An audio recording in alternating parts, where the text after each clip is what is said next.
ಜೋಡಿಸ್ಕೊಂಡ್ಬಿಟ್ಟು ಇವಾಗ ಮಧ್ಯಾಹ್ನದ ಅಡುಗೆಗೆ ನಮ್ಮ ಹಸ್ಬೆಂಡ್ಗೆ ಊಟಕ್ಕೆ ರೆಡಿ ಮಾಡಬೇಕು. ಹಾಗಾಗಿ ಸೊಪ್ಪನ್ನೆಲ್ಲ ಹಸನು ಮಾಡ್ಕೊತಾ ಇದ್ದೀನಿ. ಇದೆಲ್ಲ ಗಲೀಜೆಲ್ಲ ಇರುತ್ತಲ್ಲ ತಗೊಂಡು ಸೊಪ್ಪು ಸಾರು ಮಾಡೋಣ ಅಂತ ಅಂದ್ಕೊಂಡಿದ್ದೀನಿ ಇವತ್ತು. ಹಾಗಾಗಿ ಎಲ್ಲ ರೆಡಿ ಮಾಡ್ಕೊತಾ ಇದ್ದೀನಿ. ಇವನ್ನೆಲ್ಲ ಬಾಕ್ಸ್ಗೆಲ್ಲ ಹಾಕಿ ನಾನು ಇವನ್ನೆಲ್ಲ ನೀಟಾಗಿ ಜೋಡಿಸಿಡ್ಬೇಕು. ಇವಾಗ ಫೈನಲಿ ನಾನು ತರಕಾರಿಗಳೆಲ್ಲ ಜೋಡಿಸಿಟ್ಟು ಎಲ್ಲ ಕ್ಲೀನ್ ಮಾಡಿಕೊಂಡು ಹಾಗೆ ಸೊಪ್ಪು ಸಾರು ಮಾಡೋಣ ಅಂದರೆ ಪಪ್ಪು ಉಳ್ಸೊಪ್ಪು ಸೊಪ್ಪು ಸಾರು ಅಂತ ಎಲ್ಲ ಹೇಳ್ತೀವಿ. ನಾನು ನಾರ್ಮಲಾಗಿ ಅನ್ನ ಸಾಂಬಾರಿಗೆ ಅಥವಾ ಮುದ್ದೆಗೆ ಆಗೋಂಗೆ ಒಂದು ಸೊಪ್ಪು ಸಾರು ಮಾಡಿ ತೋರಿಸ್ತೀನಿ. ಇದರಲ್ಲಿ ವೆರೈಟಿಯಾಗಿ ಮಾಡ್ಬೋದು, ಒಣ ಖಾರದಲ್ಲೂ ಮಾಡ್ಬೋದು, ಹಸಿ ಮೆಣಸಿನ್ಕಾಯಿ ಹಾಕೂ ಕೂಡ ಮಾಡ್ಬೋದು. ಆ ಥರ ಸಾಂಬಾರು ನಾನು ಇವಾಗ ಅನ್ನ ಸಾಂಬಾರು ಮತ್ತು ಮುದ್ದೆಗೆ ಯೂಸ್ ಆಗಂಗೆ ನಾನು ಸೊಪ್ಪು ಸಾರನ್ನು ಮಾಡಿ ನಿಮಗೆ ತೋರಿಸ್ತೀನಿ. ಅದಕ್ಕೆ ನಾನು ಏನೆಲ್ಲ ತೊಗೊಂಡಿದ್ದೀನಿ ಅಂತ ಹೇಳಿದರೆ, 1 ಕಟ್ಟು ಪಾಲಕ್ ಸೊಪ್ಪು, 1 ಕಟ್ಟು ಮೆಂತ್ಯ ಸೊಪ್ಪು ತಗೊಂಡಿದ್ದೀನಿ. ಹಾಗೆ 100 ಗ್ರಾಮು ತೊಗರಿಬೇಳೆ ತಗೊಂಡಿದ್ದೀನಿ. ಒಂದು 25 ಗ್ರಾಮ್ ಚೆನ್ನಾಗಿ ಬೇಳೆ ಅಂತ ಕೆಂಪು ಬೇಳೆ ತಗೊಂಡಿದ್ದೀನಿ. 1 ಬೌಲ್ 1 ನಿಂಬೆಹಣ್ಣಿಂಗ ಅಥವಾ ಹುಣಸೆ ಹಣ್ಣನ್ನು ನೆನೆ ಇಟ್ಟು ಅದರಿಂದ ರಸ ತಗೊಂಡಿದ್ದೀನಿ. 1 ಸಣ್ಣ 2 ಈರುಳ್ಳಿ ಕಟ್ ಮಾಡ್ಕೊಂಡಿದ್ದೀನಿ. 10 ಹಸಿಮೆಣಸಿನ್ಕಾಯಿ ಹಾಕಿ ಮಸೀತೀನಿ. ನಾನು ಸ್ವಲ್ಪ ರುಚಿಗೆ ಒಣ ಮೆಣಸಿನ್ಕಾಯಿ ಪುಡಿನೂ ಹಾಕ್ತಾ ಇದ್ದೀನಿ. ಹಾಗೆ 3 ಚಿಕ್ಕದಾಗಿರೋ ಟೊಮಾಟೊ ಹಣ್ಣು ಕಟ್ ಮಾಡ್ಕೊಂಡಿದ್ದೀನಿ. ಒಗ್ಗರಣೆಗೆ ಬೆಳ್ಳುಳ್ಳಿ ಮತ್ತೆ ಕರಿಬೇವು ತಗೊಂಡಿದ್ದೀನಿ. ಸ್ವಲ್ಪ ಕೊತ್ತಂಬರಿ ಸೊಪ್ಪು ಕೂಡ ತಗೊಂಡಿದ್ದೀನಿ. ಸಾಸಿವೆ ಜೀರಿಗೆ ಒಗ್ಗರಣೆಗೆ, ಅರಿಶಿನ ಮತ್ತೆ ಮನೇಲಿ ದಿನ ಬಳಸುವಂಥ ಸಾಂಬಾರು ಪುಡಿ, ಇದು ರುಚಿಗೆ ಸ್ವಲ್ಪ ಒಣ ಖಾರದ ಪುಡಿ 1 ಟೇಬಲ್ ಸ್ಪೂನು, ಇದು ರುಚಿಗೆ ತಕ್ಕಷ್ಟು ಉಪ್ಪನ್ನು ತಗೊಂಡಿದ್ದೀನಿ. ಈಗ ಹಾಗೇನೆ ತೊಗರಿ ಬೇಳೆಗಳನ್ನ ಎಲ್ಲನೂ ತೊಳ್ಕೊಂಡು ಕುಕ್ಕರ್ಗೆ ಹಾಕೋಣ. ಎಲ್ಲ ನಾವು ಕ್ಲೀನ್ ಮಾಡಿ ಫ್ರೆಶ್ ಮಾಡೋ ಬಾಕ್ಸ್ಗೆ ಹಾಕ್ಕೊಂಡು ಇರ್ತೀನಿ. ಹಾಗೆಯೇ ಇದನ್ನು ಸ್ವಲ್ಪ ನೀಟಾಗಿ ತೊಳೆದ್ಬಿಟ್ಟು 2 ಸರಿ ನೀರಲ್ಲಿ ಕುಕ್ಕರ್ಗೆ ಹಾಕೊಳ್ಳೋಣ.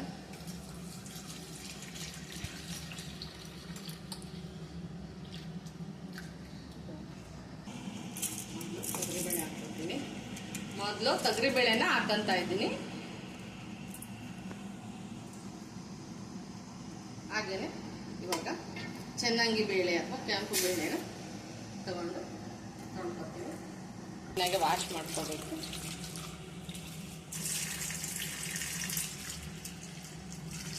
ಇದನ್ನು ಹಾಕೋದ್ರಿಂದ ಮಂದ ಆಗುತ್ತೆ ಸಾಂಬಾರು, ರುಚಿನೂ ಬರುತ್ತೆ. ಬೇಗ ಕರಗೋದ್ರಿಂದ ನಮಗೆ ಗಟ್ಟಿ ಬರುತ್ತೆ ಸಾಂಬಾರು, ಸ್ವಲ್ಪ ರುಚಿನೂ ಆಗುತ್ತೆ ಮಸದು ಸಾಂಬಾರು ಮಾಡಿದರೆ. ಹಂಗಾಗಿ ಸ್ವಲ್ಪ ನಾನು ಇದಕ್ಕೆ ಸೇರಿಸ್ತಾ ಇದ್ದೀನಿ ಚೆನ್ನಾಗಿ ಬೇಳೆನ.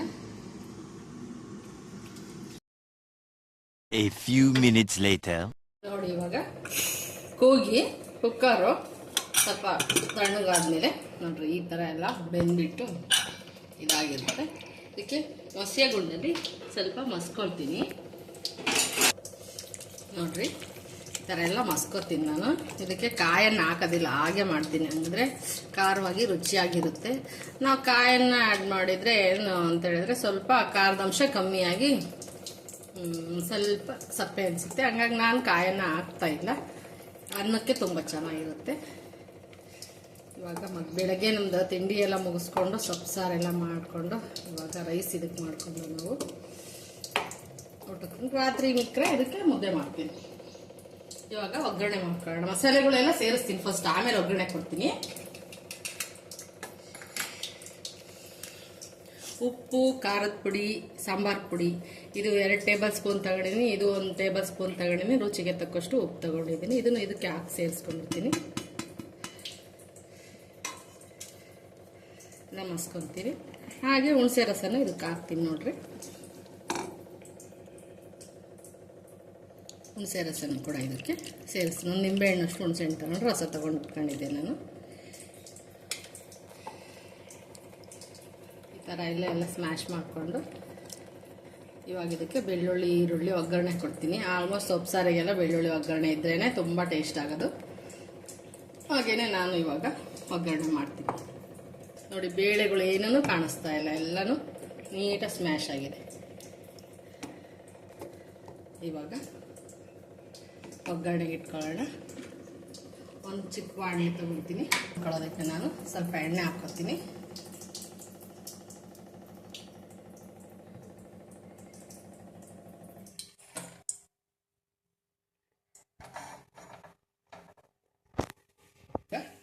ಸಾಸಿವೆ ಹಾಕೋಣ. ಆಮೇಲೆ ಸ್ವಲ್ಪ ಜೀರಿಗೆ ಹಾಕೊಳ್ಳೋಣ.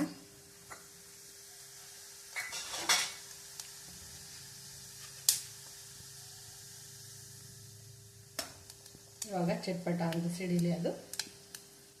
ಇವಾಗ ಬೆಳ್ಳುಳ್ಳಿ ಕರ್ಬೇವಿನ ಸೊಪ್ಪು ಹಾಕ್ತಾಯಿದ್ದೀನಿ. ಹಿಂಗೂ ಹಾಕ್ಕೊಳ್ತಾರೆ, ನಾನು ಜಾಸ್ತಿ ಬಳಸೋದಿಲ್ಲ. ಏನು ಇಂಪಾರ್ಟೆಂಟ್ ಏನಾದರೂ ಅವಶ್ಯಕತೆ ಇದ್ದರೆ ಮಾತ್ರ ಅವಕ್ಕೆ ಹಾಕ್ತೀನಿ. ಸೊಪ್ಪು ಸಾರಿಗೆಲ್ಲ ಹಿಂಗೆ ಹಾಕೋದಿಲ್ಲ. ಇವಾಗ ಈರುಳ್ಳಿ ಹಾಕೋಣ.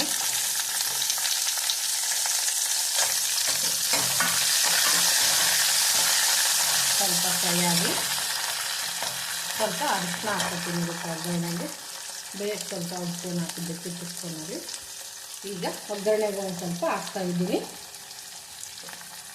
ಸ್ವಲ್ಪ ಫ್ರೈ ಮಾಡಿಬಿಟ್ಟು ಈ ಇದೆಲ್ಲ ಮಸ್ಕೊಂಡಿದ್ವಲ್ಲ ಬೇಳೆದೆಲ್ಲ, ಅದಕ್ಕೆ ಇದನ್ನು ತುರುಕೊಂಡು ಅದಕ್ಕೆ ಹದವಾಗಿ ನೀರು ಹಾಕೋಬೇಕು. ಎಷ್ಟು ನಮಗೆ ಮೆಜರ್ಮೆಂಟ್ ಬೇಕು ಅಂತೇಳಿ, ನಮಗೆ ಅನ್ನಕ್ಕೆ ಮುದ್ದೆಗೆ ಹೆಂಗೆ ಹೊಂದುತ್ತೆ ಅಂತೇಳಿ ನೋಡ್ಕೊಂಡು ನಾವು ಅದಕ್ಕೆ ನೀರೆಲ್ಲ ಹಾಕಿಸ್ಕೊಂಡು ಹೆಚ್ಚಿಸ್ಕೊಳ್ಳೋಣ.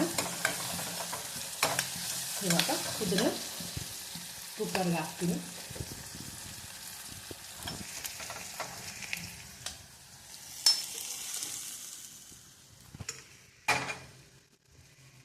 ಇವಾಗ ಇದು ಮಸಿಯೋ ಗುಂಡು ಅಂತ ತುಂಬ ಹಳೇದು ನಮ್ಮ ಮನೇಲಿದು.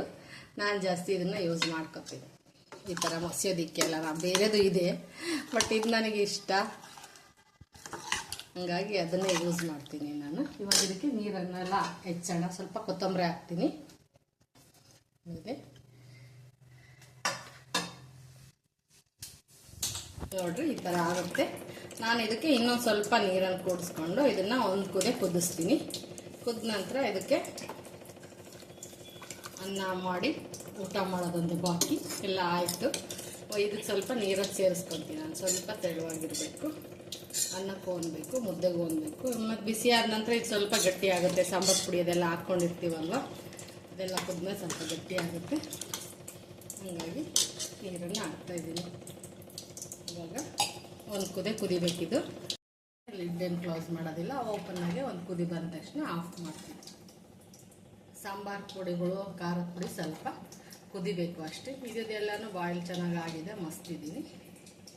ಒಂದು ಕುದಿ ಬಂದ ನಂತರ ಸಾಂಬಾರು ರೆಡಿ ಆಗುತ್ತೆ. ಹಾಗೆಯೇ ಇವತ್ತಿನ ವಿಡಿಯೋ ನಾನು ನಿಮಗೆ ಸೊಪ್ಪು ಸಾರು ಮೂಲಕ ತೋರಿಸಿದ್ದೀನಿ. ಹಾಗೆ ನನ್ನ ಎಲ್ಲ ವಿಡಿಯೋಗಳಿಗೂ ಸಬ್ಸ್ಕ್ರೈಬ್ ಮಾಡ್ಕೊಳ್ಳಿ, ಹಾಗೆ ಲೈಕ್ ಮಾಡಿ, ಶೇರ್ ಮಾಡಿ. ಇವಾಗ ನೋಡಿ ಕುದಿ ಬಂದಿದೆ. ಇವಾಗ ಇದನ್ನ ಆಫ್ ಮಾಡ್ಕೊಳ್ಳೋಣ. ಸ್ಟವ್ ಮುಗೀತು ಸೊಪ್ಪು ಸಾರು. ಆಮೇಲೆ ಟೇಸ್ಟ್ ಮಾಡಿ ಹೇಳ್ತೀನಿ ಹೇಗಾಗಿದೆ ಅಂತ ಹೇಳಿ ಆರಿದ್ಮೇಲೆ. ನೋಡಿ ಈ ಥರ ಕುದ್ದಿದೆ, ಸಾಕು, ಜಾಸ್ತಿ ಕುದಿಸೋದೇನು ಬೇಡ. ಬನ್ನಿ ಇವಾಗ ಸೊಪ್ಪು ಸಾರು ಅನ್ನ ಹೇಗಿದೆ ಅಂತೇಳಿ ಟೇಸ್ಟ್ ಮಾಡಿ ನಿಮಗೆ ಹೇಳ್ತೀನಿ.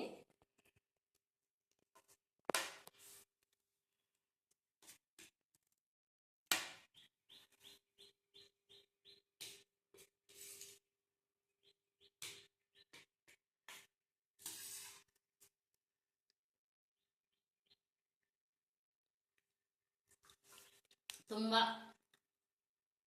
ಚೆನ್ನಾಗಿದೆ. ಮುದ್ದೆಗಂತೂ ತುಂಬ ಚೆನ್ನಾಗಿರುತ್ತೆ. ನಾನಿವಾಗ ಮುದ್ದೆ ಮಾಡಿಲ್ಲ, ಅನ್ನಕ್ಕೆ ಟೇಸ್ಟ್ ಮಾಡಿ ಹೇಳ್ತಾ ಇದ್ದೀನಿ. ತುಂಬ ಚೆನ್ನಾಗಿ ಬಂದಿದೆ ಸೊಪ್ಪು ಸಾರು. ಹಾಗೆಯೇ ಎಲ್ಲರೂ ಕೂಡ ನನಗೆ ಸಬ್ಸ್ಕ್ರೈಬ್ ಆಗೋದನ್ನು ಮರಿಬೇಡಿ. ಎಲ್ರಿಗೂ ಥ್ಯಾಂಕ್ಸ್, ಬಾಯ್, ಮತ್ತೆ ಸಿಗೋಣ.